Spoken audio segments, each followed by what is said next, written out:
Informasi lainnya datang dari ratusan mahasiswa Papua yang ada di Sulawesi Utara mendatangi kantor Pengadilan Tata Usaha Negara di Manado pada Senin 5 Februari 2024.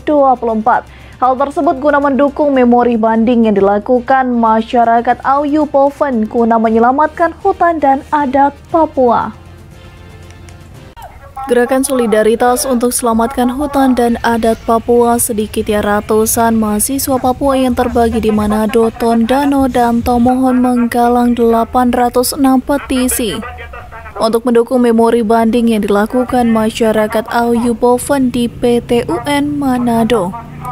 Petisi dari Gerakan Solidaritas untuk Selamatkan Hutan Adat Papua diterima langsung oleh PT UN Manado Baherman dan akan diserahkan pada Ketua PT UN Simbar Kristianto yang juga menangani kasus banding masyarakat Auyu.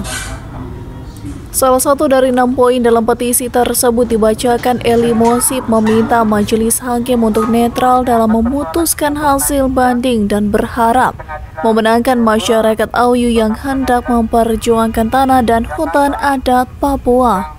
Solidaritas mahasiswa Papua untuk kembalikan hak dan tanah wilayah adat suku Auyu ini dikembalikan, hak mereka harus dikembalikan, dan kami berharap Jaksa Tinggi Pengadilan Tinggi Negeri Manado harus mengambil keputusan dengan netral. Mereka terus memohon agar majelis hakim yang mulia memeriksa dan mengadili perkara banding tersebut untuk berpegang teguh pada prinsip Indo-Bio Pro Natura demi kelanjutan hutan Papua sebagai sumber kehidupan masyarakat adat Papua, sehingga majelis hakim bisa memerintahkan pencabutan izin kelayakan lingkungan hidup PT IAL.